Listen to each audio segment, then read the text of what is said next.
நம்ம வந்து 5வது வசனம் பார்க்கிறோம்ல. 5வது வசனத்துல 3வது சென்டென்ஸ், என் பாத்திரம் நிரம்பி வழிகிறது.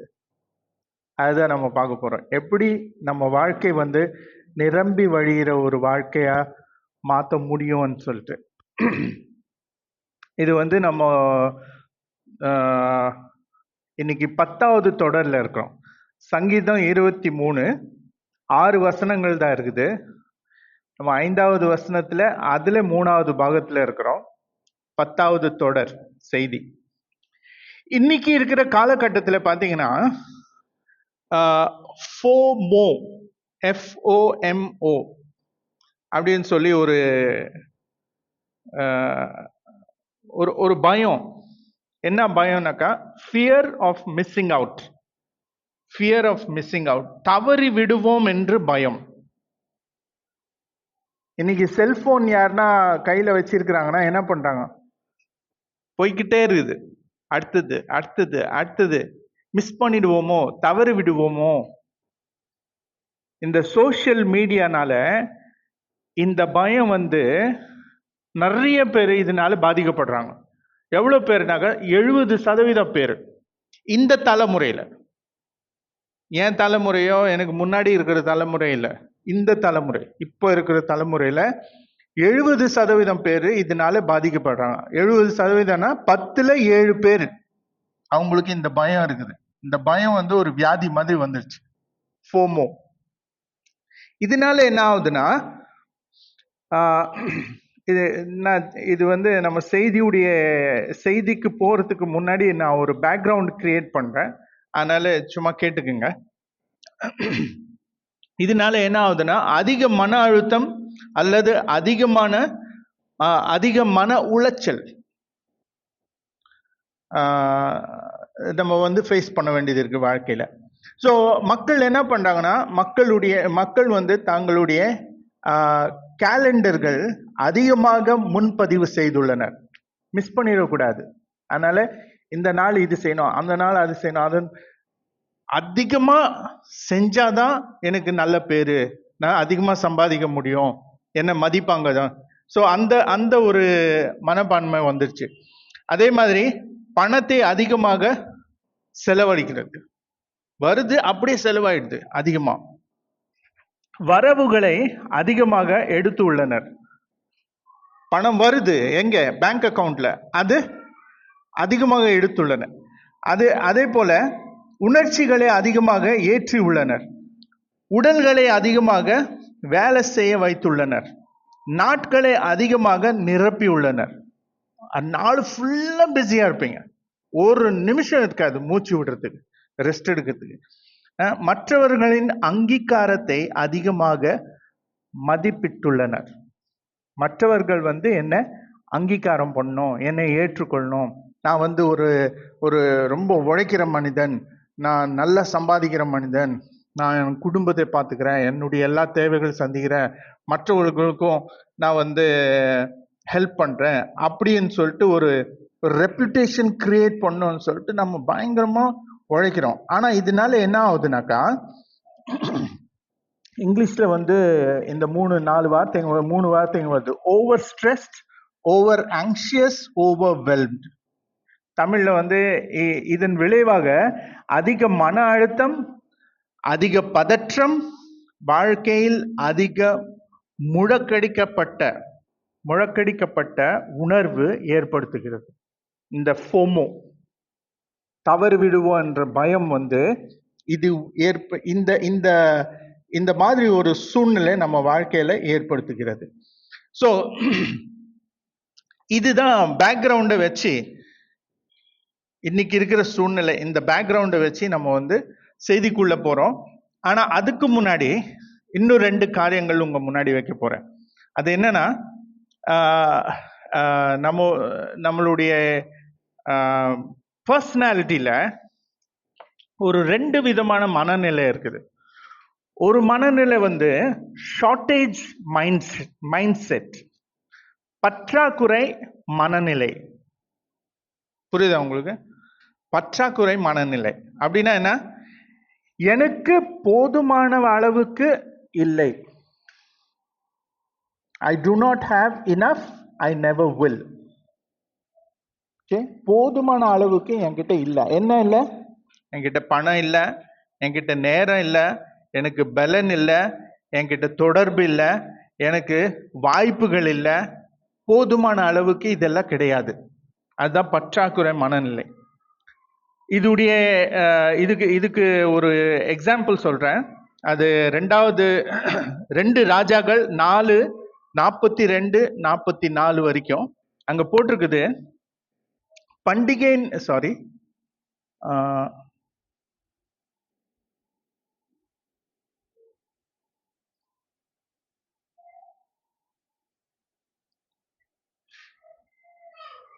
ஓகே. பின்பு பாகால் சாலிஸ்வரிலிருந்து ஒரு மனிதன் தேவனுடைய மனிதனுக்கு முதற்பலனான வார்கோதுமையின் 20 அப்பங்களையும் கதிர்கட்டுகளையும் கொண்டு வந்தான். அப்பொழுது அவன் கூட்டத்தாருக்கு சாப்பிட கொடு என்றான். அதற்கு அவனுடைய வேலைக்காரன், இதை நான் 100 பேருக்கு முன் வைப்பது எப்படி என்றான். எவ்வளோ அப்போ எத்தனை வந்தா? 20. சாப்பிட்றதுக்கு எவ்வளோ பேர் இருக்கிறாங்க? 100 பேர். அதனால வேலைக்காரன் சொல்றா, இதை 100 பேருக்கு நான் எப்படி வைக்கிறது? அப்போ அவர் என்ன சொல்றாருன்னா, அதற்கு அவன், அதை கூட்டத்தாருக்கு சாப்பிடக்கூடு, சாப்பிட்ட பிறகு இன்னும் மீதி உண்டாயிருக்கும் என்று கர்த்தர் சொல்லுகிறார் என்றான். அப்பொழுது அவர்களுக்கு முன்பாக அதை வைத்தான்.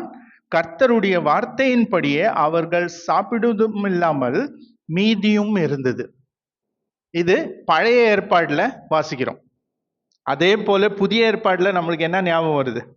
5 அப்பம் 2 மீன். எவ்வளவு பேர் சாப்பிட்டாங்க? 5000 பேர் சாப்பிட்டாங்க இல்ல? இயேசு கிறிஸ்து கொடுத்தாரு.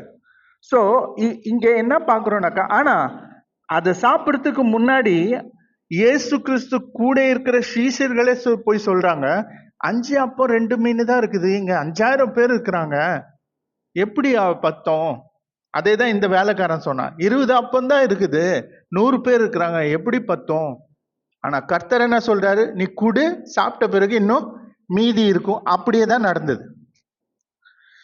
ஓகே, இந்த பற்றாக்குறை மனநிலை எது மேல அது கவனம் செலுத்துதுன்னா, என்கிட்ட இவ்வளவுதான் இருக்குது,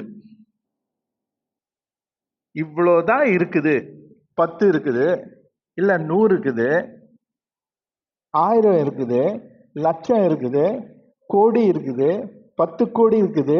ஆனா அவன் என்ன சொல்லுவான்? என்கிட்ட இவ்வளவுதான் இருக்குது. 10 கோடி இருந்தாலும் என்கிட்ட இவ்வளவுதான் இருக்குது. புரியுதா உங்களுக்கு? அதான் பற்றாக்குறை மனநிலை. இப்படிப்பட்ட ஒரு மனிதன் எப்போதும் போட்டியில இருப்பான். ஏனெனில் அவர் பின்தங்கி விடப்படக்கூடாது என்ற பயம் அவருக்குள்ளே இருக்கும். 10 கோடி இருக்குது, ஆனாலும் ஒரு பயம் இருக்குது, நான் பின்தங்கிடுவேன்னு சொல்லிட்டு. அது ஒரு பற்றாக்குறை இருப்பது போல் செயல்படுகிற ஒரு சூழ்நிலை அவனுக்குள்ள. ஓகே, நம்ம அதாவது எல்லாரும் சேர்ந்து சாப்பிட்றோம். சாப்பிடும்போது இல்லைன்னா ஒரு பர்த்டே ஃபங்க்ஷன் கொண்டாடுறோம், அங்கே கேக் பீஸ் கட் பண்ணுறோம். இப்போ இவ்வளோ பேருக்கு ஒரு சின்ன கேக் தான் இருக்குது, எல்லாருக்கும் பத்தாது. கட் பண்ணுறவங்க என்ன பண்ணுறாங்க? பத்திரமாக கட் பண்ணுறாங்க, எல்லாருக்கும் பத்திர மாதிரி. அதில் கடைசியில் வர பீஸ் கொஞ்சம் அதிகமாக இருக்குது. அப்போ என் கண் எங்கே போகுது? அந்த பீஸ் எனக்கு கிடைச்சிருக்கணும். புரியுதா உங்களுக்கு? எனக்கு கிடைச்சது சின்ன பீஸ், அது பெரிய பீஸ் போயிடுச்சு. அது யாருக்கு போகுது தெரியல, எனக்கு கிடைச்சிருக்கணும் அது. ஆனா சூழ்நிலை என்ன? அவ்வளவுதான் இருக்குது, எல்லாருக்கும் கொடுக்கணும். அந்த பற்றாக்குறை மனநிலை இப்படிதான் கணக்கு போடும். ஸோ இதனால என்ன ஆகும்னா, பதற்றம், பொறாமை, கோபம், பாதுகாப்பின்மை, இது எல்லாமே ஏற்படுத்தும் நம்மளுக்குள்ள. ஆனா இது இன்னும் விரிவாக நம்ம செய்திக்குள்ள போன பிறகு பார்ப்போம். இதுக்கு எதிர்மறையான இன்னொரு மனநிலை இருக்குது. இது பற்றாக்குறை மனநிலை. எதிர்மறையான மனநிலை என்னன்னா, சர்ப்ளஸ் மைண்ட் செட், உபரி மனநிலை. சர்ப்ளஸ் நிறைய இருக்குது. சர்ப்ளஸ் மைண்ட் செட், உபரி மனநிலை. கர்த்தரின் வரம்பற்ற வளங்கள் ஏராளமாக இருக்குது. அதனால எல்லாருக்கும் போதும். கண்ணுக்கு தெரியலன்னா கூட எல்லாருக்கும் போதும் அளவுக்கு இருக்குது. 5 மீன் 2 5 அப்பம் 2 மீன் 5000 பேர் சாப்பிட்றாங்க. 20 அப்பம் இங்க 100 பேர் சாப்பிட்றாங்க. இன்னும் மிச்சம் இருக்குது. கண்ணுக்கு தெரியல, ஆனா ஏராளமா இருக்குது. God has more than I will ever need. எனக்கு தேவைப்படுவதை விட கர்த்தர் அதிகமாக வைத்திருக்கிறார். எபிரேயர் பார்த்தீங்கன்னா இது என்ன பேசிக்கலி என்ன காட்டுதுன்னா, நம்மளுடைய விசுவாசம் அங்கே செயல்படும். எபிரேயர் 11:1 போட்டுருக்குது, விசுவாசமானது படுகிறவைகளின் உறுதி. 2வது காரியம் பாருங்க, 2வது சென்டென்ஸ், அதுதான் முக்கியம். காணப்படாதவைகளின் நிச்சயமுமாய் இருக்கிறது. உன்னால பார்க்க முடியல.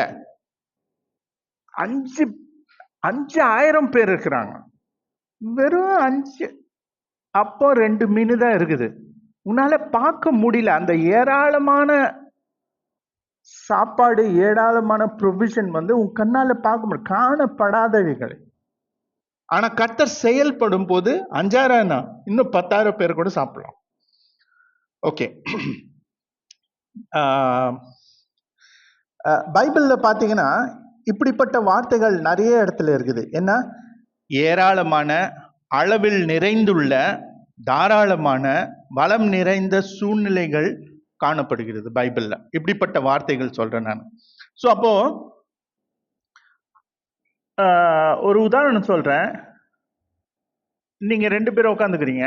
நீங்க எப்பனா ஃபீல் பண்ணிக்கிறீங்களா, உங்க பக்கத்துல இருக்கிற நபர் நீங்க சுவாசிக்க வேண்டிய காற்றை திருடுறாங்கன்னு சொல்லிட்டு எப்பனா ஃபீல் பண்ணிக்கிறீங்களா? ஏன்னாக்கா கர்த்தர் ஏராளமாக அந்த காற்றை கொடுத்திருக்கிறார் எல்லாருக்கும். இந்த உலகத்துல வசிக்கிற எல்லாருக்கும் அந்த தாராளமாக கொடுத்திருக்கிறார். இது ஜஸ்ட் ஒரு சின்ன உதாரணமா சொல்றேன் நான். போக போக இன்னும் இந்த காரியங்கள் இன்னும் தெளிவாக வரும், நம்மளுக்கு புரியும். அப்போ இது என்னன்னா, பேசிக்கலி இது ஒரு மனநிலை. நான் என்ன பண்றேன்னா, என்னுடைய வரையறுக்கப்பட்ட வளங்கள் மீது கவனம் செலுத்தாமல், வரையறுக்கப்பட்ட வளங்கள்னா மை லிமிட்டெட் ரிசோர்சஸ். 10 கோடி இருந்தா கூட 10 கோடி தான் இருக்குதுங்க, அது எப்படி 10? புரியுதா? வரையறுக்கப்பட்ட வளங்கள், மை லிமிட்டெட் ரிசோர்சஸ். அது மேலேருந்து என் கவனத்தை எது மேல போடணும்? கர்த்தருடைய வரம்பற்ற வளங்கள் மீது நான் கவனம் செலுத்தணும். வரம்பற்ற வளங்கள்னா அன்லிமிட்டெட் ரிசோர்சஸ். கர்த்தர்கிட்ட இருக்குது, அது என்கிட்ட இல்லை.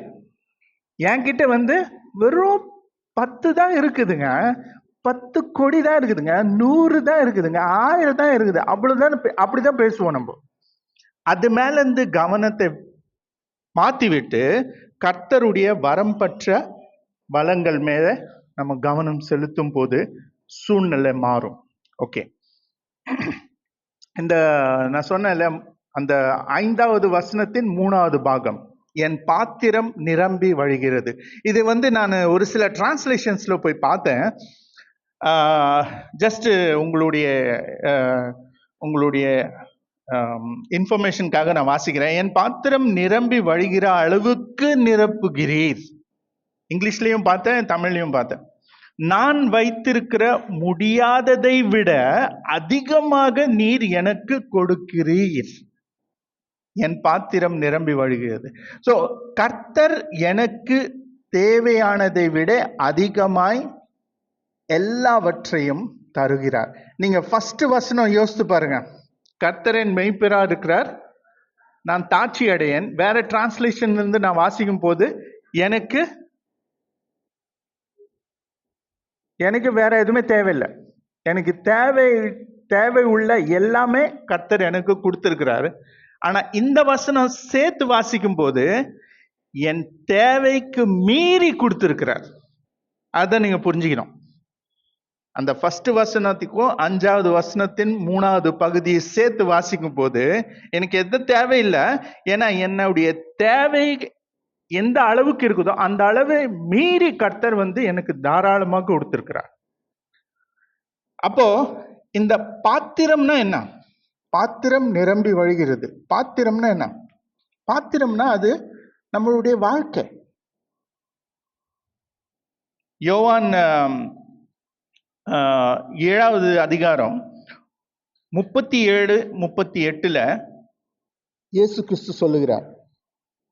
பண்டிகையின் கடைசி நாளாகிய முக்கியமான நாளிலே இயேசு நின்று சத்தமிட்டு, ஒருவன் தாகமாக இருந்தால் என்னிடத்தில் வந்து பானம் பண்ணட்டும்.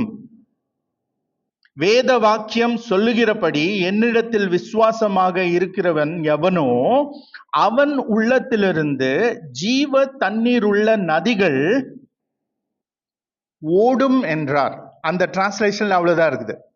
ஜீவ தண்ணீர் உள்ள நதிகள் ஓடும் என்றார். வேற டிரான்ஸ்லேஷன்ல வேற அர்த்தத்தோட பாத்தீங்கன்னா பெருக்கெடுத்து ஓடும் அப்படின்னா என்ன? நிரம்பி வழிஞ்சு ஓடும். அப்ப இயேசு கிறிஸ்து மேல விசுவாசம் வைக்கும் போது நம்ம கிட்ட என்ன வருது? என்ன இருக்குது? ஜீவ தண்ணீர். எந்த அளவுக்கு இருக்குது? ஏகப்பட்ட தண்ணீர் இருக்குது. ஆனா அது நம்ம கிட்ட நிக்க கூடாது. பெருக்கெடுத்து ஓடும்னா மற்றவர்களுக்கு போகணும். நம்ம we are never the terminal point of blessing. ஆசீர்வாதங்களின் முடிவு நம்ம கிடையாது.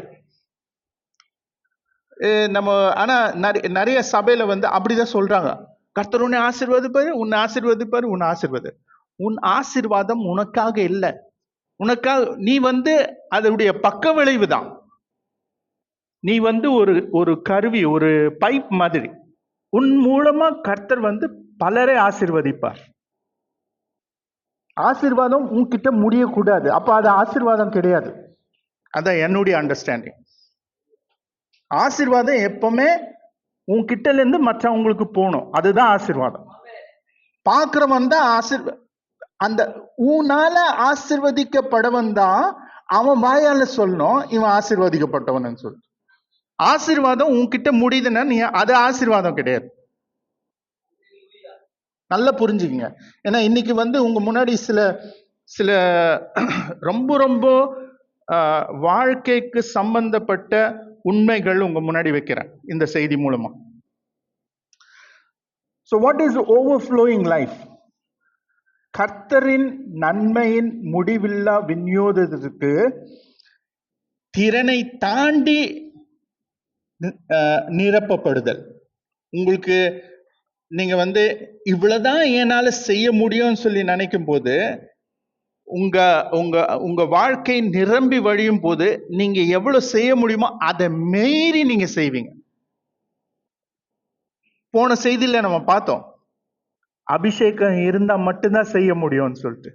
அபிஷேகம் இருக்கிறவனுக்கு தான் இந்த நிரம்பி வழியும் வாழ்க்கை கிடைக்கும். Okay. To be filled beyond the capacity to an endless supply of God's goodness. அதுதான் overflowing life. ஓகே. கர்த்தர் நல்லவர், அதுல எந்த சந்தேகமும் இல்ல. என் வாழ்க்கையில் அவர் செய்யும் அனைத்தையும் என் நன்மைக்கு தான். இது நான் உறுதியா பற்றி கொள்ளணும். என்னுடைய உள்ளத்தின் ஆழத்துல இது நான் விசுவாசிக்கணும். கர்த்தர் நல்லவர், அவர் என்ன செஞ்சாலும் அது என்னுடைய நன்மைக்கு. அப்போ ஒரு சில நேரத்துல கொஞ்சம் கடினமான காரியங்கள் நடக்கும் நம்ம வாழ்க்கையில. எப்பவுமே அது ஒரு என்னது ஈஸியா போகாதுல்ல, பெட் ஆஃப் ரோசஸ் மாதிரி இருக்காதுல்ல. ஸோ அப்போ என் வாழ்க்கையில் கர்த்தர் செய்யும் கடினமான காரியங்கள் கூட என் நன்மைக்கு. அது புரிஞ்சுக்கணும் நம்ம. உங்களுக்கு வியாதி வரும் போது, திடீர்னு ஒரு ஆக்சிடென்ட் நடக்கும் போது, உங்க பிசினஸ்ல லாஸ் ஆகும் போது, இதெல்லாம் கடினமான காரியம். அந்த நேரத்தில் கூட நீங்க கர்த்தருடைய நன்மையை எந்த விதத்திலையும் சந்தேகப்படக்கூடாது. ஏன்னா நம்ம எல்லாருக்கும் சிறு பார்வைனா கொஞ்ச தூரம் தான் நம்ம பார்க்க முடியும். குறுகிய பார்வை. ஆனா கர்த்தர் நம்ம பிறந்ததுல இருந்து நம்மளுடைய சாகர வரைக்கும், அதுக்கு பிறகு கூட நம்ம வாழ்க்கையை கர்த்தர் பார்க்கிறார்.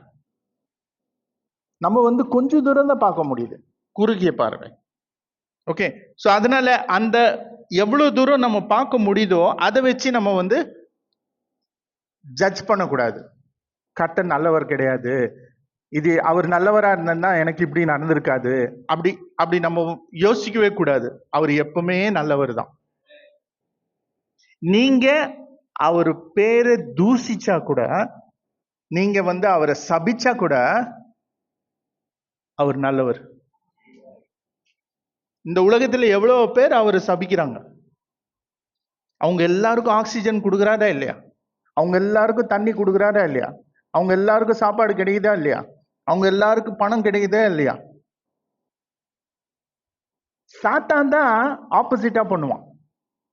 நீங்க சாத்தானுக்கு எகென்ஸ்டா போனீங்கன்னா நீங்க அழிஞ்சிடணும்னு பார்ப்பான். ஆனா அவன் கூட சேர்ந்தீங்கன்னா அவன் உங்களை அடிமையா வைப்பான். கர்த்தர் அப்படி கிடையாது. அவர் நல்லவர்.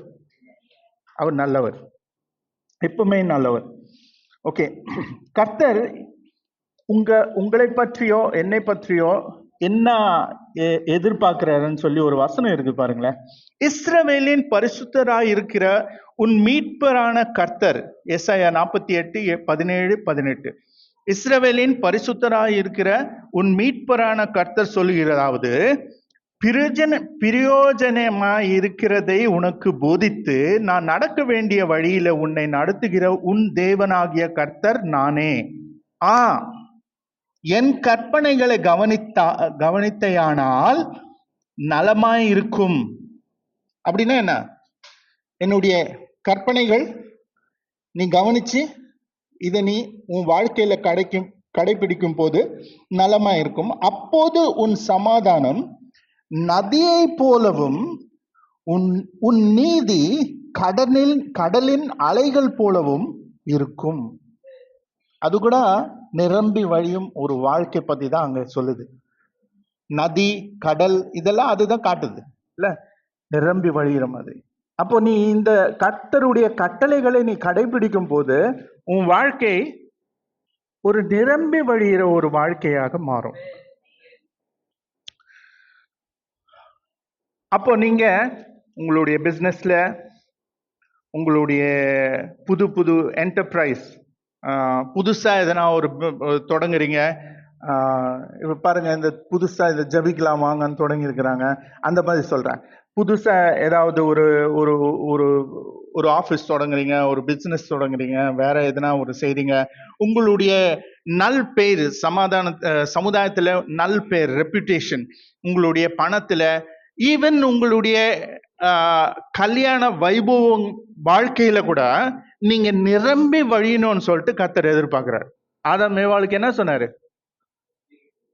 பழகி பெருகு. இன்னைக்கு நம்ம தான் அதை ரெஸ்ட்ரிக்ட் பண்ணிட்டு 2 பிள்ளைங்க ஒரு குழந்தை இருந்தா போதும்னு சொல்லிட்டு பண்ணிட்டோம். கர்த்தர் அது மனுஷனை உருவாக்கும் போது அது பிளான் பண்ணவே இல்லை. அப்படி நம்ம தான் பண்ணோம் அந்த ரெஸ்ட்ரிக்ஷன்ஸ் எல்லாம். ஸோ இந்த வார்த்தை கர்த்தர், இந்த பைபிள் என்ற வார்த்தை கர்த்தர் நம்மளுடைய நன்மைக்கு தான் கொடுத்திருக்கிறார். ஸோ ஒவ்வொரு முறை இந்த வார்த்தைக்கு எதிர்மறையா நான் போகும்போது நான் கர்த்தருடைய நன்மையை சந்தேகப்படுகிறேன். யோவான் 10:10 போட்டுக்குது, நானே அவைகளுக்கு ஜீவன் உண்டாயிருக்கவும் அது பரிபூர்ணப்படவும் வந்தேன். அவர்கள் வாழ்க்கையை அனுபவித்து அதை மிகுதியாக பெறவும்னா அது நிரம்பி வழியும் வரை, மிகுதியாக பெறவும், அதுதான் அதோடைய அர்த்தம் என்று நான் வந்தேன். ஸோ அந்த கர்த்தர் சொல்ற அந்த வாழ்க்கை நம்ம முழுசா அனுபவிக்கணும்னு சொல்லிட்டு தான் இயேசு கிறிஸ்து இந்த உலகத்துக்கு வந்தாரு, நம்மளுக்கு அந்த நித்திய ஜீவனை கொடுக்கிறார். அந்த நித்திய ஜீவன் முழுசா அனுபவிக்கணும்னா இதை கடைபிடிக்கணும். ஓகே, இதுதான் பேக்ரவுண்ட். இப்போ செய்திக்குள்ள போலாம். இந்த நிரம்பி வழியும் வாழ்க்கை நான் எப்படி அனுபவிக்கிறேன் அதான் தெரிஞ்சுக்கணும் நமக்கு. இதுக்கு 4 காரியங்கள் நான் உங்க முன்னாடி வைக்க போறேன். இந்த 4 காரியங்கள் நீங்க உயிரோட இருக்கிற வரைக்கும் ஒவ்வொரு நாளும் நீங்க செய்யணும். ஒவ்வொரு நாள் சாப்பிட்றீங்கல்ல, ஒவ்வொரு நாள் குளிக்கிறீங்கல்ல, ஒவ்வொரு நாள் நீங்க தலை வாடுறீங்கல்ல, ஒவ்வொரு நாள் நீங்க துணி நல்லா ஃப்ரெஷ்ஷா போட்டுக்கிறீங்களா, அதே போலதான் ஒவ்வொரு நாள் இந்த காரியங்கள், இந்த 4 காரியங்கள் நீங்க உங்க வாழ்க்கையில செஞ்சீங்கன்னா உங்க வாழ்க்கை நிரம்பி வழியும் ஒரு வாழ்க்கையா மாறும். அது மட்டும் இல்லாமல் உங்க வாழ்க்கையை பார்க்கிறவங்க கர்த்தரை மகிமைப்படுத்துவார்கள். உங்க வாழ்க்கை மூலமா நிறைய பேருக்கு உங்க மூலமா கர்த்தர் நிறைய பேருக்கு ஆசீர்வாதம் பண்ணுவார். First, stay connected with Jesus every day. ஒவ்வொரு நாளும் இயேசுவோடு இணைந்திருங்கள். எப்படி? யோவான் 15:5 நானே திராட்சை செடி, நீங்கள் கொடிகள். இயேசு கிறிஸ்து சொல்றார், நானே திராட்சை செடி, நீங்கள் கொடிகள். ஒருவன் என்னிலும் நான் அவனிலும் நிலைத்திருந்தால் அவன் மிகுந்த கனிகளை கொடுப்பான். மிகுந்தன்னு சொல்லும் போதே அது நிரம்பி வழியும் ஒரு அர்த்தத்தை கொண்டு வருது. மிகுந்த கனிகளை கொடுப்பான்.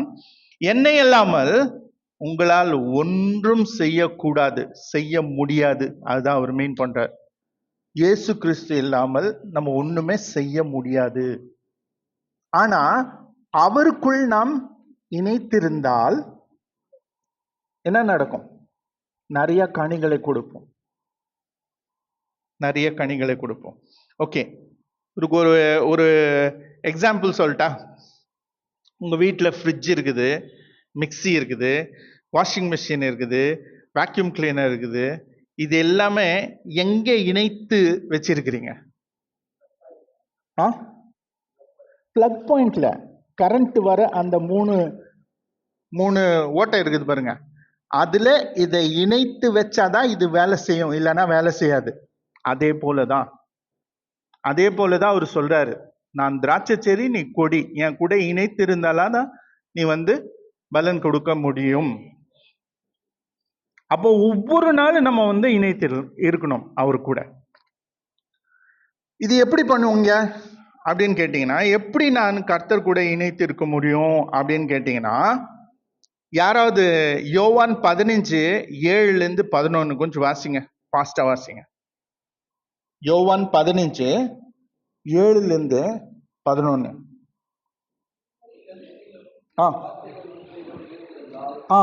நீங்கள் என்னிலும், அடுத்தது என் வார்த்தை உங்களிலும் நிலைத்திருந்தால். திருப்பி அங்கேதான் வரும் இந்த வார்த்தை.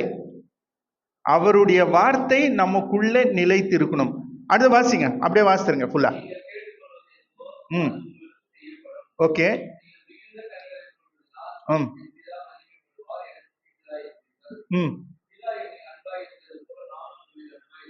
ஓகே ஓகே, பாத்தீங்களா? அவருக்குள்ள நிலைத்து இருக்கணும். இந்த வார்த்தை நம்ம தியானிக்கணும் டெய்லி. அதுதான் அர்த்தம். பாஸ்டர், தியானிக்கணும்னா என்ன பாஸ்டர், இது எப்படி, இது எனக்கு புரியலையே அப்படின்னு சொல்லி கேட்டீங்கன்னா, எவ்வளவு பேருக்கு தெரியும் தியானம்னா என்ன, எப்படி தியானம் பண்ணணும்னு சொல்லிட்டு? ஒருத்தர் தான் கை தூக்குனார் பாருங்க, ஒரு 2-3 பேர் தூக்குனார். சரி, இன்னொரு கேள்வி கேட்கிறேன். எவ்வளவு பேர் இங்க கவலைப்படுவீங்க? கவலை, வெவ்வேறு காரியம் பத்தி கவலைப்படுற மனுஷனு இந்த உலகத்திலே கிடையாது. அப்ப நீங்க ஏன் பொய் சொல்றீங்க? கை தூக்காம தூக்குங்க கை. எவ்வளவு பேர் கவலை? எல்லாரும் கவலை. நீங்க கவலைப்படுறீங்கன்னா நீங்க தியானம் பண்றதுல எக்ஸ்பர்ட்டா இருக்கிறீங்க. அது எப்படின்னா, ஏதோ ஒரு பிரச்சனை இருக்குது, அந்த பிரச்சனையை பத்தி நீங்க மறுபடியும் மறுபடியும் மறுபடியும் மறுபடியும் ஒரு நாள் ஃபுல்லா யோசிக்கிறதுனால அதுதான் தியானம். அதுதான் உங்களை கவலை கொண்டு சேர்க்குது. அப்போ உங்களால தியானம் பண்ண முடியும். பிரச்சனைய நீங்க தியானம் பண்ணும்போது கவலை வருது, இந்த வார்த்தையே தியானம் பண்ணுங்க. அதே போல அது என்ன சொல்லுது யோசிங்க. உங்க வாழ்க்கைக்கு அது என்ன சொல்லுது, உங்க வாழ்க்கையில இந்த வார்த்தை எப்படி செயல்படும், கர்த்தர் உங்ககிட்ட என்ன சொல்ல விரும்புறாரு, அதுதான் நீங்க அந்த யோசனை தான் தியானம், வேற ஒண்ணும் இல்லை. நிறைய இந்த யோகா அது இதெல்லாம் சொல்றாங்க, அது கிடையாது, இதுதான் தியானம்.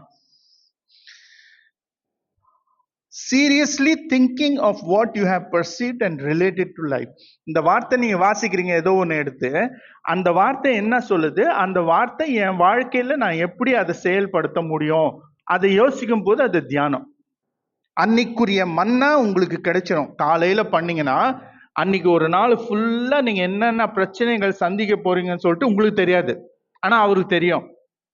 அப்ப அந்த ஒரு பிரச்சனையில உங்களை எப்படி பலப்படுத்தி நிறுத்த முடியும்னு சொல்லிட்டு அவருக்கு தெரியும். அதனால ஏற்ற வார்த்தை ஏற்ற நாளில ஏற்ற நேரத்துல கர்த்தர் கொடுப்பார். யோசித்து பாருங்க, கடைசியாக நீங்க எப்போ இப்படிப்பட்ட ஒரு தியானத்துல கர்த்தருடைய வார்த்தையை வாசிங்க? ஓகே, விடுங்க, அது ஃபர்ஸ்ட் பாயிண்ட். ரெண்டாவது பாயிண்ட் வந்து stop griping and start being grateful. அதாவது முன்முணுப்பதை நிறுத்திவிட்டு நன்றியுடன் இருக்க தொடங்குங்கள். முன்முணுப்பதுன்னா என்ன? முறுமுறுக்குது, முன்முணுப்புது அப்படின்னா என்ன? சும்மா ஏதாவது ஒரு குறை சொல்லினே இருக்கிறது. ஆக்சுவலி கம்ப்ளைனிங் சொல்லும் போது அது புகார் ஆயிடுது. போலீஸ் ஸ்டேஷன்ல போய் புகார் கொடுத்தியா, அந்த அர்த்தம் கிடையாது. குறை சொல்லுவது, புலம்பல், புலம்பினே இருக்கிறது. ஓகே, ஆராய்ச்சியாளர் என்ன சொல்றாங்கன்னா, அதாவது சயின்ஸ் என்ன சொல்லுதுன்னா, நீங்க இந்த ஸ்லைடு 14 போடுங்களேன். ஸ்லைடு 14. நம்ம இங்க பிரெயின்ல இருந்து, மூளையில இருந்து ஒரு 4 திரவியங்கள் வந்து சுரக்கும். அது என்னன்னா செரோட்டோனின், ஆக்சிடோசின், என்டார்பின், டோபமைன். இந்த 4 திரவியங்கள் வந்து உங்களை சந்தோஷமாக வைக்கும். சிலர் என்ன சொல்லுவாங்க, நீ இதுல சாப்பிடு, அப்போ இந்த திரவியங்கள் சுரக்கும். அது ஒரு பக்கம் இருக்கலாம், ஆனா அதெல்லாம் சாப்பிட்டு கூட நீ சந்தோஷமா இல்லாம போறதுக்கு வாய்ப்புகள் இருக்குது. ஆனா இங்க பைபிள் என்ன சொல்லுதுன்னா, நீ நன்றியுடன் இருக்கும் போது, when you are thankful and you are full of gratitude, நீ நன்றியுடன் இருக்கும் போது இந்த திரவியங்கள் உன் மூளையிலிருந்து சுரக்கும். அது உன்னை வந்து நலமாய் வைக்கும். புரியுதா உங்களுக்கு? இது வந்து நீங்க கடையில போய் மாத்திரை வாங்கி போடுற அந்த பிசினஸ் கிடையாது. இது நீங்க நன்றியுடன் இருக்கணும். எப்போதுமே கர்த்தருக்கு நன்றி சொல்றதுக்கு ஏதாவது ஒண்ணு இருக்கும் நம்ம வாழ்க்கையில. அவர் சொன்னார் பாருங்க, வில்லியம், இந்த போன வாரம் ஃபுல்லா நான் போனேன், ஒரு கீறல் கூட இல்லாம கர்த்தர் என்னை காப்பாத்தினாரு, எவ்வளவு ஆக்சிடென்ட் பார்த்தேன். நன்றி சொல்றதுக்கு நிறையவே இருக்குது. நான் இங்க ஒருத்தருக்கு மைக் கொடுத்தா நிறைய காரியங்கள் வரும், நிறைய விஷயங்கள் வரும். ஸோ நன்றி சொல்றதுக்கு வந்து நீங்க காலையில ஏஞ்ச உடனே நீங்க நன்றி சொல்ல கத்துக்குங்களேன். அந்த நீங்க காலையில ஏஞ்ச உடனே நீங்க வந்து அந்த நன்றியுடன் அந்த நாள் தொடங்கும் போது, இந்த சந்தோஷமான திரவியங்கள் உங்க மூளையில இருந்து சுரக்கும் போது பயங்கர சந்தோஷமா இருக்கும். உங்களுக்கு அந்த நாள் ஃபுல்லா சந்தோஷமா இருக்கும். ஆனா நீங்க எரிச்சலோடு ஏஞ்சிருந்தீங்கன்னா அந்த நாள் ஃபுல்லா உங்களை வந்து வாட்டி வதச்சிடும். எரிச்சலாகவே இருக்கும், எதை பார்த்தாலும் எரிச்சலா இருக்கும், யாரை பார்த்தாலும் எரிச்சலா இருக்கும். எல்லாம் நல்லா இருந்தா கூட எரிச்சல்ல எரிஞ்சு விடுவீங்க. ஓகே, ஸோ அந்த நன்றி, அதாவது தமிழ்ல வந்து அந்த கிராட்டிடியூட், நன்றி உணர்வு, அதுக்கு ஒரு வார்த்தை கிடையாது, இங்கிலீஷ்ல இருக்குது கிராட்டிடியூட் அப்படின்னா நன்றி உணர்வு. அதோட எப்பவுமே நம்ம வாழணும்னு சொல்லிட்டு கர்த்தர் விரும்புகிறார். இந்த இந்த இந்த திரவியங்கள் நம்ம உடம்புல சுரக்கும் போது நம்மளுக்கு சமாதானம் இருக்கும், சந்தோஷம் இருக்கும், மகிழ்ச்சி இருக்கும். என்னென்ன வார்த்தைகள் நீங்க சேர்க்க முடியும் சேர்க்கலாம். இதெல்லாம் இதுக்கு பேரே ஹாப்பி ஹார்மோன்ஸ். Happy hormones. இது எப்படி பெற்றுக்கொள்வதுன்னா சாப்பாடு சாப்பிட்றது மூலமா கிடையாது, அது நீங்க சாப்பிட்டுக்கலாம். ஆனா நீங்க நன்றியா இருந்தாதான், நன்றி உணர்வோடு இருந்தாதான் உங்க மூளையில இருந்து இந்த திரவியங்கள் வெளியில வரும். இல்லைன்னா வராது. நீங்க என்ன சாப்பிட்டாலும் வராது. நீங்க இந்த இந்த கெமிக்கல்ஸ் உருவாக்குற சாப்பாடு சாப்பிட்டா கூட நீங்க எப்பவுமே புலம்பிக் கொண்டு குறை சொல்லுவது, குறை சொல்லும் போது அந்த திரவியங்கள் உங்க மூளையிலிருந்து வராது. நன்றியா இருந்தா மட்டும்தான் வரும். அப்பதான் நீங்க சந்தோஷமா இருப்பீங்க. இந்த இவங்க சத்யா சொல்லுவாங்க, பாஸ்டர் எப்ப பாரு சிரிச்சுனே இருக்கிறீங்க. ஏன்னா நான் நன்றியா இருக்கிறேன். என்ன சூழ்நிலை வந்தாலும் வாழ்க்கையில நான் இப்படியே பிறந்து வரல. நான் ரொம்ப நெகட்டிவ் மைண்டடா இருந்தேன். எதிர்மறையான ஒரு மனநிலையில எப்பவுமே இருந்தேன். எது பார்த்தாலும் இது நடக்காது, இது இல்லை, இது குறை, அப்படிதான் இருந்தேன். ஆனா இந்த வாசிக்க வாசிக்க வாசிக்க வாசிக்க தான் இந்த காரியங்களை கேட்க கேட்க எனக்கே நான் புத்தி சொல்லி நான் கத்துக்கினேன். என்ன நடந்தாலும் அவருடைய கட்டுக்குள்ளதான் இருக்கிறோம். அவர் ஆளுகை செய்யறாரு. எதுவுமே அவருடைய ஆளுகைக்கு வெளியே நடக்காது நம்ம வாழ்க்கையில.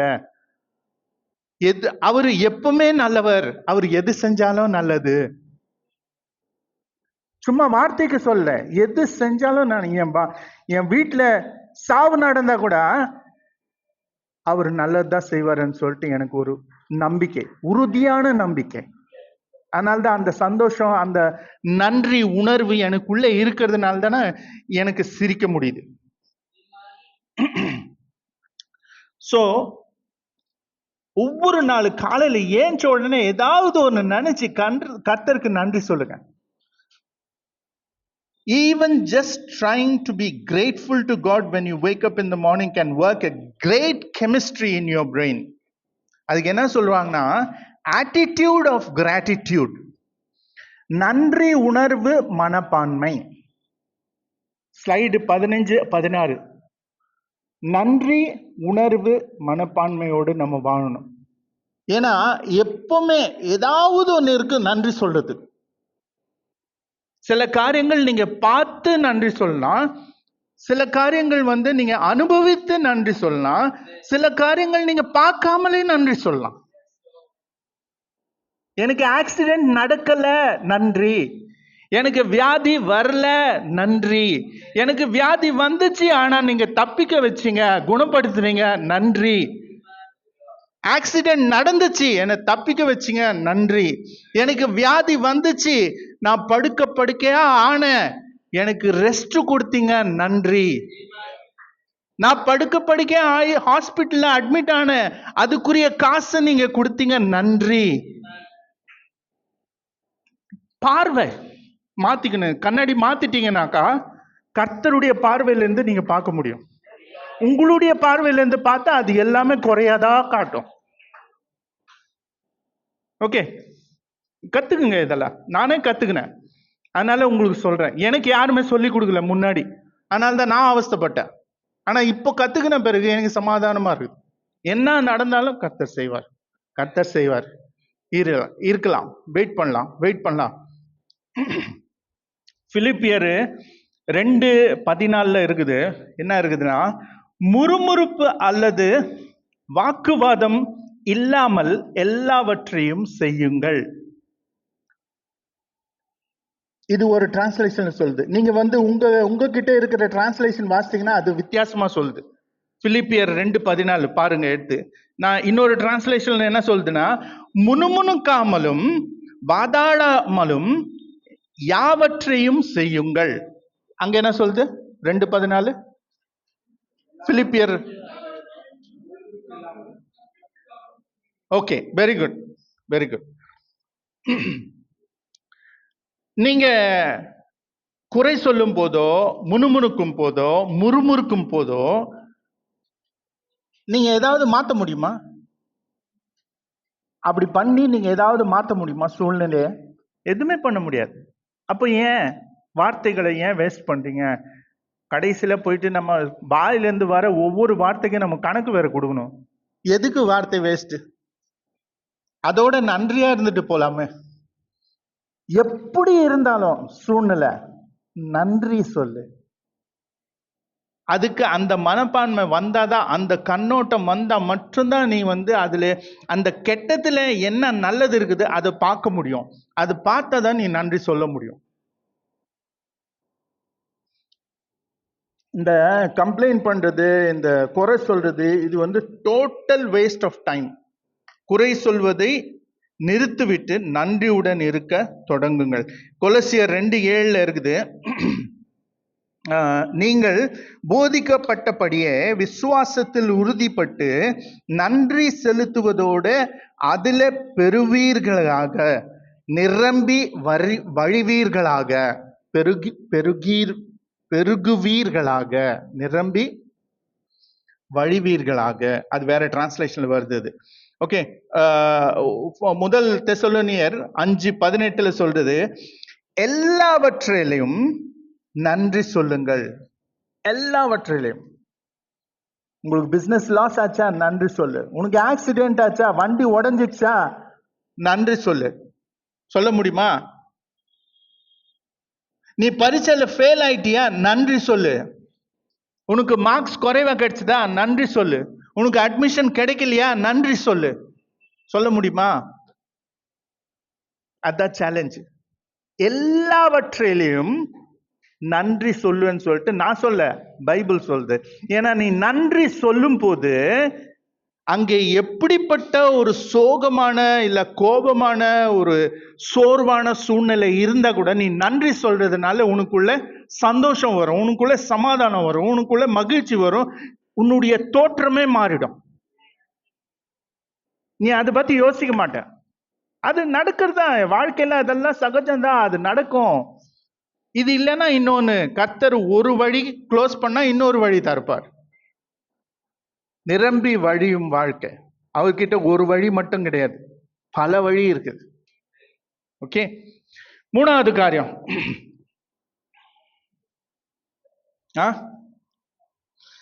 மூணாவது காரியம் என்ன சொல்றதுன்னா, stop comparing and start being content. ஒப்பிடுவதை நிறுத்திவிட்டு திருப்தி அடைய தொடங்குங்கள். இந்த நான் சொல்ற இந்த 4 காரியம் டெய்லி செய்யணும். நீங்க இந்த ஒப்பிடுவது இருக்குத, இது ஒரு வேஸ்ட் ஆஃப் டைம். பைபிள் என்ன சொல்லுதுன்னா, இது முட்டாள்கள் தான் இது செய்வாங்க. நான் காட்டுறேன், அந்த வசனத்தை காட்டுறேன். அதாவது கர்த்தர் உங்களை ரொம்ப, நான் எழுதியிருக்கிறேன் இங்க வார்த்தை, கர்த்தர் உங்களை சிறப்பு வணைந்தவராகவும் தனித்துவமாகவும் படைத்தார். பயங்கர சிறப்பா ஒரு ஒரு நீங்க மட்டும் தனியா யோசிச்சு யோசிச்சு உங்களை உருவாக்கி இருக்கிறார் கர்த்தர். இப்போ ஒரு எக்ஸாம்பிள் தரேன். இப்போ சத்யா இருக்கிறாங்க, தப்பா நினைச்சுக்காங்க, சும்மா எக்ஸாம்பிள் தரேன். இப்போ சத்யா நான் கிருபா மாதிரி இருந்தா நல்லா இருக்கும்னு சொல்லிட்டு நினைக்கும் போது, அப்போ சத்யாவா யாரு இருப்பாங்க? கிருபா நான் பியூலா மாதிரி இருந்தா நல்லா இருக்கும்னு நினைக்கும் போது, அப்போ கிருபா யாரு இருப்பாங்க? இப்போ பியூலா நான் லிடியா மாதிரி இருந்தா நல்லா இருக்கும் போது பியூலாவா யார் இருப்பாங்க? புரியுதா உங்களுக்கு? கர்த்தர் உங்களை சிறப்பா உருவாக்குனார். நீங்க ஒப்பிடாதீங்க மற்றவர்களுக்கு கூட, அது வேஸ்ட் ஆஃப் டைம். முட்டாள்கள் தான் ஒப்பிடுவாங்க. பைபிள் சொல்லுது, நான் வரேன் அந்த வசனத்துக்கு. ஏன்னா கர்த்தரே சொல்றாரு, ஐ மேட் யூ யூ, நான் உன்னை நீயாவா உருவாக்குன. நீ if you become someone else, who is going to be you? நீ வேற ஒருத்தர் மாதிரி ஆகணும்னு பார்த்தா நீயா யாரா இருப்பா? யோசிக்க வேண்டிய காரியம் இல்ல. ஸோ கர்த்தர் வந்து ஒருபோதும் குளோன் உருவாக்குறது இல்லை. குளோன் வந்து மனுஷன்தான் செய்யறான். சத்யா மாதிரி இன்னொருத்தர், கிருபா மாதிரி இன்னொருத்தர், அது மனுஷன் தான் செய்வான். அது செய்யறாங்க தெரியுமா உங்களுக்கு? இப்போ எனக்கு ஒரு ஒரு பையன் ஒரு பொண்ணு இருக்கிறாங்க. அவங்க பிறக்கும் போதே நான் போயிட்டு அவங்க செல்லு டிஎன்ஏ இருக்கிற செல்லை கொண்டு போயிட்டு ஃப்ரீஸ் பண்ணி நான் பேங்க்ல வச்சிடறேன்னாக்கா, செல் பேங்க்ல சப்போஸ் என் பையனுக்கோ பொண்ணுக்கோ ஏதோ ஆயிடுச்சு, அவங்க போயிடுறாங்க உலகத்தை விட்டு, அந்த செல்லை உருவாக்கி அந்த செல்லை வச்சு திருப்பி இவங்க மாதிரியே இன்னொரு ஆளை உருவாக்க முடியும். அது செய்யறாங்க, ஆல்ரெடி நிறைய பேர் செய்யறாங்க. ஆனா கர்த்தர் எப்பவுமே அப்படி செய்ய மாட்டார்.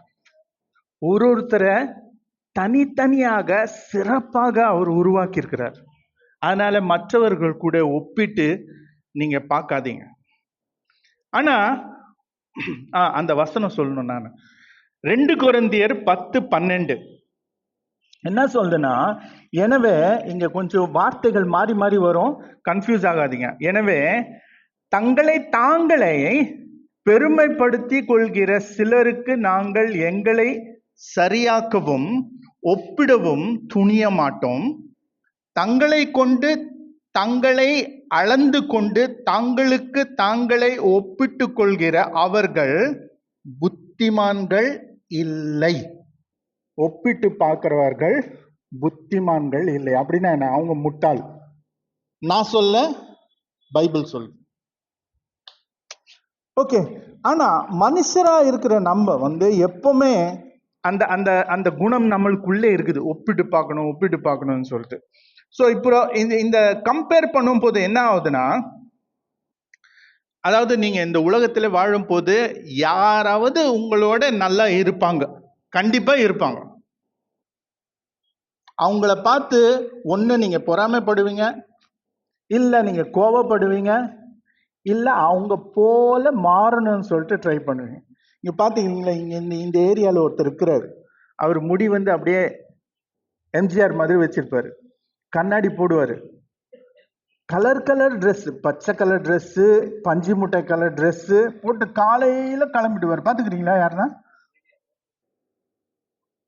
கம்பேர் பண்ணி அவங்க போல மாறிடுறாங்க. ஆனா அவங்க போல மாற முடியாது.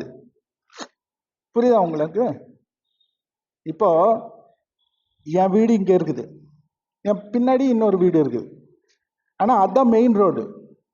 நான் வந்து குடிசை வீட்டுல சின்ன வீட்டுல இருக்கிறேன், அங்க ஒரு நடிகர் இருக்கான், அவன் பெரிய வீட்டுல இருக்கான். ஆனா நான் என்ன சொல்லுவேன், என் வீட்டுக்கு பின்னாடி தான் இருக்கிறாங்க.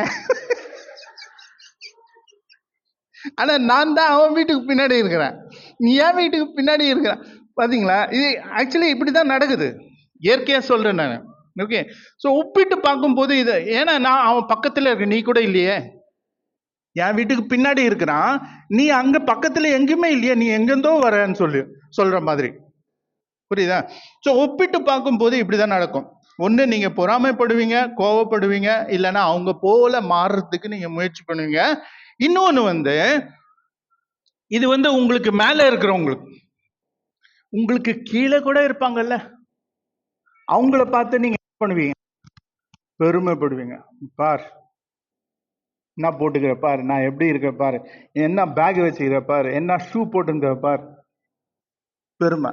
இந்த 3 குணமும் நம்மளுக்குள்ள இருக்கணும்னு சொல்லிட்டு கர்த்தர் விரும்பல. எவ்வளோ ஒரு பணக்காரனா இருந்தாலும், இப்போ இலான் மஸ்க் இருக்கிறார்ல, அவர் தான் உலகத்துல மிக பணக்காரர் ஒரு நபர். அவரு கூட இன்னொரு நபர் கூட ஒப்பிடுறதுக்கு வாய்ப்பு இருக்குது. அவர் அப்படிதான் செய்யறாருன்னு நான் சொல்லல, வாய்ப்பு இருக்குது. ஏன்னா பணம் அதிகமா இருந்தா பொறுப்பு அதிகம், பணம் அதிகமா இருந்தா பாதுகாப்பு இன்மை இருக்கும். நீ என்ன பண்ணாலும் அந்த பாதுகாப்பு. அவரு பாருங்க, இப்ப ட்ரம்ப் கூட சேர்ந்து அவருக்கு ஒரே நாள்ல $30 பில்லியன் லாஸ் ஆயிடுச்சு, பாதுகாப்பின்மை. அப்போ ட்ரம்ப் வந்து நம்ம தெருல ரோட் சைட்ல படுத்துங்கிறாங்க பாருங்க, அவங்கள பார்த்து பொறாமைப்படுறதுக்கோ ஒப்பிட்டு பார்க்கறதுக்கோ வாய்ப்புகள் இருக்குது. ஏன்னா அவருக்கு நிம்மதி இல்லை. தூங்க முடியல. இவனுக்கு வீடு இல்லை, வாசல் இல்லை, கையில பணம் இல்லை, பேங்க்ல பேலன்ஸ் இல்லை, ஆனாலும் நிம்மதியா படுத்துக்கிறான். So circle முடிஞ்சிடுச்சா? என்கிட்ட பணம் இல்லைன்னு சொல்லிட்டு பணம் இருக்கிறவரை பார்த்து நான் கம்பேர் பண்றேன். பணம் இருக்கிறவன் அவனுக்கு நிம்மதி இல்லைன்னு சொல்லிட்டு பணம் இல்லாதவனை பார்த்து கம்பேர் பண்றான். Circle complete.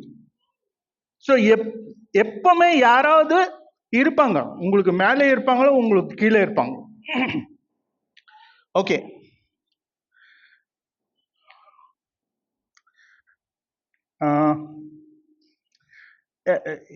இது ஒரு முக்கியமான காரியம். All the negative things that wear us out in life, அதாவது வாழ்க்கையில் நம்மை சோர்வடைய செய்யும் அனைத்து எதிர்மறையான விஷயங்கள் என்னது?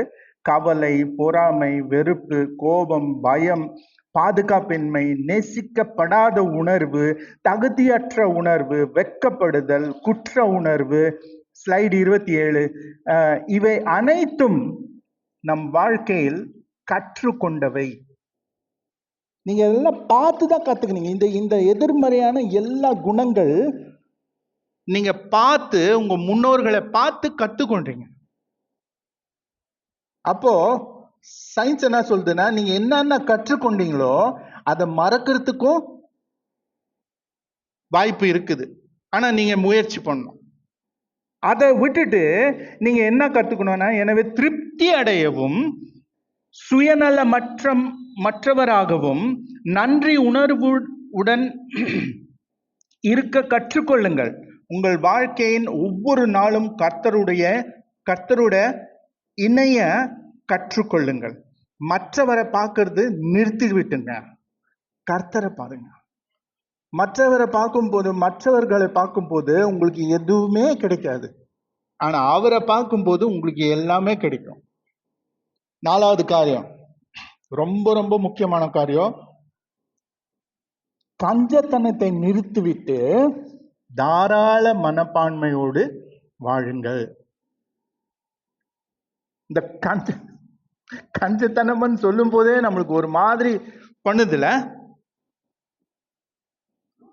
அதாவது உங்கள் நேரம், உங்களுடைய பலன், உங்களுடைய பாராட்டுகள், அதாவது வார்த்தைகள், உங்களுடைய பணம் ஆகியவற்றில் தாராளமாக இருங்கள்.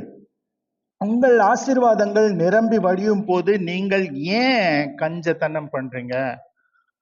ஏன்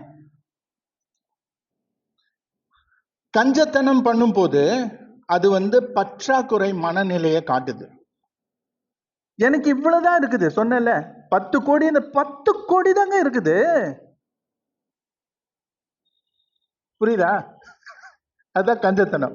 நான் அதுல எப்படி நான் 100 ரூபாய் கொடுக்க முடியும், 1 ரூபாய் கொடுக்க முடியும்? 10 கோடி தான் இருக்குதுங்க, எனக்கு பத்தாது. எனக்கு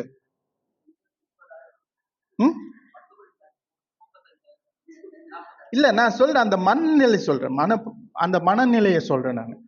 சோ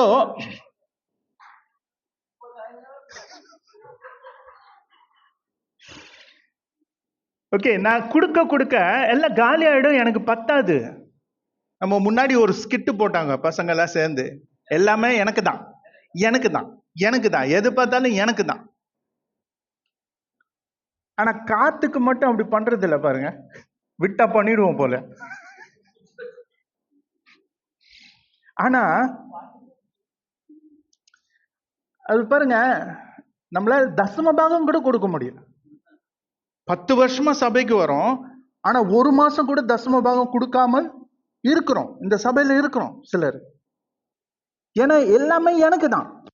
நம்ம என்ன ரியலைஸ் பண்ண மாட்டோம்னா, எனக்கு உடம்பு எந்த வியாதி இல்லாம வச்சது கர்த்தர், எனக்கு வேலை கொடுத்தது கர்த்தர், மாசத்துல 30 நாள் 31 நாள் வேலை செய்ய போகிறதுக்கு வாய்ப்பு கொடுத்தது கர்த்தர், ஒரு நாள் லீவு போடாம வேலைக்கு போக செய்யறது கர்த்தர். இது எல்லாத்தையும் வாங்கிட்டு நம்ம எப்படி அந்த பணத்தை நம்மளுக்காக வச்சுக்கிறோம்? அவருக்கு நன்றி கடன் எப்போ செலுத்துவீங்க?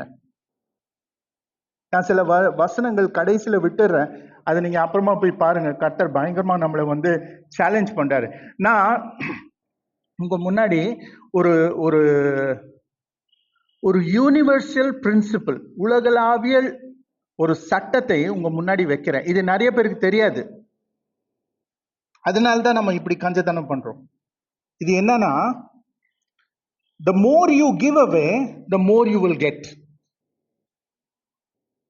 நீங்கள் எவ்வளவு அதிகமாக கொடுக்கிறீர்களோ அவ்வளவு அதிகமாக பெறுவீர்கள். இதுதான் உலகளாவிய ஒரு சட்டம். அது நிறைய பேருக்கு தெரியாது. தெரிஞ்சவங்க அனுபவிக்கிறாங்க. எங்க வீட்டுல பாருங்க, ஒவ்வொரு வீடு காலி பண்ணும்போது, அந்த கெல்லிஸ் வீடு காலி பண்ணும்போது, அந்த எஸ்பிஎம் நகர்ல இருந்து ஒருத்தவங்க நம்ம வீட்டுல வேலை செய்வாங்க. 4 வண்டியோ 5 வண்டி எடுத்துன்னு போனாங்க. நல்லா தாராளமா எடுத்துன்னு போ, என்ன வேணுமோ எடுத்துன்னு போ. ஆனா பிரச்சனை என்னன்னா, அவங்க எவ்வளவு எடுத்துன்னு போறாங்களோ அதுக்கு மேல உள்ள சேர்ந்துருது திருப்பி. நீ கொடுத்துக்கிட்டே இரு, உனக்கு வந்துகிட்டே இருக்கும். த யூனிவர்சல் பிரின்சிபல் கத்துக்குங்க. ஏன்னா உங்களுடைய பரலோகத்துல இருக்கிற பிதா அவர்கிட்ட தாராளமா இருக்குதுங்க. நீங்க அவருடைய பிள்ளைன்னு சொல்லும் போது எப்படி உங்களால கஞ்சத்தனம் பண்ண முடியும்? அப்பா பணக்காரனா இருக்கிறான், பையன் எப்படி கஞ்சத்தனம் பண்ண முடியும்? பொண்ணு எப்படி கஞ்சத்தனம் பண்ண முடியும்? யோசிச்சு பாருங்க. கொடுங்க, தாராளமா கொடுங்க, தாராளமா பெற்றுக்கொள்ளுங்க. பைபிள்ல சொல்லுது, நீ அமுக்கி குலுக்கி கொடுத்தா உனக்கு அதே அளவுல தான் நான் உனக்கு கொடுப்பேன்.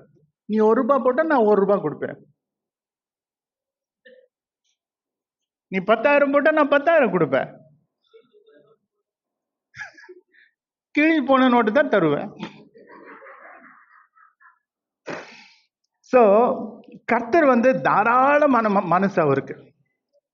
ஏன்னா நம்மிடம் உள்ள அனைத்தையும் கர்த்தரின் தாராளமான பரிசு. உங்ககிட்ட என்னென்ன இருக்குது, நீங்க மூச்சு விடுறதே அவருடைய பரிசு. நீங்க நலமா இருக்கிறதே அவருடைய பரிசு. உங்க வீட்டுல பிள்ளைகள் இருக்கிறாங்கன்னா அவருடைய பரிசு, பேர பிள்ளைகள் இருக்குன்னா அவருடைய பரிசு, நீங்க இருக்கிற வீடு அவருடைய பரிசு, உங்க பாக்கெட்ல இருக்கிற காசு அவருடைய, உங்க பர்ஸ்ல இருக்கிற காசு அவருடைய பரிசு, நீங்க போட்டுக்கிற நகை அவருடைய பரிசு. தாராளமா கொடுக்கிறார் அவரு. நீங்களும் தாராளமா கொடுங்க. So the more I am generous, the more generous I am, the more God is going to bless me. In every single area of my life, I am going to overflow. அதாவது நீங்கள் எவ்வளவு தாராளமாக இருக்கிறீர்களோ அவ்வளவு அதிகமாக கர்த்தர் உங்களை ஆசீர்வதிப்பார். வாழ்க்கையின் ஒவ்வொரு பகுதியிலும் நீங்கள் நிரம்பி வழிவீர்கள். அப்போ நான் மற்றவங்களுக்கு கொடுக்கறதுக்கு பயப்படும் போது அது என்னுடைய பற்றாக்குறை மனநிலையை காட்டுது. 2 கொரிந்தியர் 9:6-8 வரைக்கும் பாத்தீங்கன்னா, பின்னும் நான் சொல்லுவது என்னவென்றால், கொஞ்சம் வைத்திருக்கிறவன் கொஞ்சம் அறுப்பான், கொஞ்சம் விதைக்கிறவன் கொஞ்சம் அறுப்பான், அதிகமாக விதைக்கிறவன் அதிகமாக அறுப்பான். அவன் வருத்தத்தோடும் அல்லாமல் கட்டாயமாகவும் அல்ல, தன் மனதில் திட்டமிட்டபடியே கொடுக்க வேண்டும், உற்சாகமாக கொடுக்க வேண்டும். அது ரொம்ப முக்கியம். உற்சாகமாக கொடுக்க வேண்டும். நீ உற்சாகமாக கொடுக்கலனா கொடுக்காத, அதுக்கு திருப்பி பலன் கிடைக்காது. நீ மூஞ்சு சுழிச்சு நீங்க அரை மனசுல கொடுக்கறனா கொடுக்காத, அது வேஸ்ட், உனக்கு திருப்பி கிடைக்காது. எதுக்கு நீ கொடுக்குற? உற்சாகமாக கொடுத்தா மட்டும்தான் உனக்கு அது திருப்பி வரும். ஓகே, உற்சாகமாக கொடுக்கிறவனிடம் தேவன் பிரியமாக இருக்கிறார். மேலும் நாங்கள் எல்லாவற்றிலும் எப்போதும் சம்பூர்ணம் உடையவர்களாகவும் தேவன் உங்களில் எல்லா விதமான கிருபையும் பெருக செய்ய வல்லவராயிருக்கிறார். ஓகே, சோ இது வசனத்திலே இருக்குது. நீங்க பிரஷரால கொடுக்காதீங்க. சந்தோஷமா கொடுக்குறீங்கனாக்கா அது உங்களுக்கு திருப்பி வரும். பிரஷர்ல நீங்க கொடுக்குறீங்கனாக்கா கொடுக்காதீங்க. God wants you to trust God to be generous with your money. This is your acid test. கேளுங்க, கர்த்தர் உங்கள் பணத்தை தாராளமாக வழங்க கர்த்தரை நம்ப வேண்டும் என்று கர்த்தர் விரும்புகிறார். இதுதான் உங்கள் மனநிலையின் அமில் சோதனை. திருப்பி வாசிட்டா, கர்த்தர் உங்கள் பணத்தை தாராளமாக வழங்க கர்த்தரை நம்ப வேண்டும் என்று கர்த்தர் விரும்புகிறார். இதுதான் உங்கள் மனநிலையின் அமில் சோதனை. ஓகே, நீங்க எப்பவுமே வேணும் வேணும் வேணும்னு சொல்றதுக்கு பதிலா நீங்க கொடுக்கிறவனா இருந்தா எப்பவுமே உங்களுக்கு நீங்க என்ன கொடுக்குறீங்களோ அதோட அதிகமா வந்து சேரும். இது எங்களுடைய நிஜ வாழ்க்கையில நாங்க அனுபவிச்ச ஒரு காரியம். இப்படிதான் நாங்க வளர்ந்தோம்னு சொல்லிட்டு இல்ல, முக்கியமா நான் வந்து அப்படி பண்ணவே மாட்டேன். ஆனா இப்போ அந்த மனநிலைக்கு நான் வந்தேன், பாஸ்டர் மூலமா கத்துக்கினேன். ஓகே, சோ பெறுவதற்கு பதிலாக நீங்கள் கொடுங்கள், கொடுத்து கொண்டே இருங்கள், வலிக்கும் வரை கொடுங்கள், ஆனா மகிழ்ச்சியுடன் கொடுங்கள். நீங்கள் கொடுக்கும் ஒவ்வொரு முறை இயேசுவை போல் ஆகிவிடுவீர்கள். ஏன்னா நீங்க கொடுக்கும் போதெல்லாம் நீங்க என்ன பண்றீங்கன்னா, அந்த அங்க ஒரு ஸ்லைடு இருக்கு, போடுங்க அதை. நீங்கள் கொடுக்கும் ஒவ்வொரு முறையும் பொருள் முதல்வாதத்தின் சங்கிலிகளை உடைக்கிறீர்கள். ஸ்லைடு 33. இதான் 33. ஓகே, இங்க பாருங்க. The only antidote to materialism is giving. அதாவது இந்த பொருள் முதல்வாதம் இருக்குதுல்ல, இந்த எந்த பொருள் பார்த்தாலும் வாங்கிடும், அதை உடைக்கணும். நீங்க கொடுக்க கத்துக்குங்க. அப்போ நீங்க கர்த்தருக்காக வாழ முடியும், கர்த்தருடைய மகிமைக்காக வாழ முடியும். ஒரே ஒரு சேலஞ்சோட நான் முடிக்க விரும்புறேன். அந்த சேலஞ்ச் உங்க முன்னாடி வைக்கிறேன். இப்போ சப்போஸ் திடீர்னு கர்த்தர் சொல்றாரு, என்ன சொல்றாரு, நான் என்ன ஏத்துக்கிறேன், ஆபிரகாம் நீ எனக்கு கொடு, நான் உனக்கு திருப்பி கொடுக்கிறேன். Abraham, you give it to me, I will give to you, and let's see who wins. நீ எனக்கு கொடு, நான் உனக்கு திருப்பி கொடுக்குறேன், பார்க்கலாமா இந்த காம்படிஷன்ல யார் ஜெயிக்கிறான்னு சொல்லிட்டு. யார் ஜெயிக்கிறான்னு நினைக்கிறீங்க? நான் ஜெயிப்பேனா கர்த்தர் ஜெயிப்பாரா? இந்த காம்படிஷன் உங்க ஒவ்வொருத்தருக்கு போட்டு பாருங்களேன் அந்த கேள்வியை. ஏன்னாக்கா கொடுப்பதில் நாம் கர்த்தரை மிஞ்ச முடியாது, உறுதியல். ஆனா உங்க அப்பா தாராளமாக கொடுக்கும் போது நீங்களும் தாராளமாக கொடுங்க. உங்க வாழ்க்கை வந்து நிரம்பி வழியும். அப்போதான் பார்க்குறவங்க அவரை மகிமைப்படுத்துவாங்க, ஆனா அதே நேரத்துல அவங்களும் ஆசீர்வதிக்கப்படுவாங்க. கர்த்தர் உங்களை ஆசீர்வதிக்கிறோம். Thank you. Praise the Lord, praise the Lord. ரொம்ப ஒரு அருமையான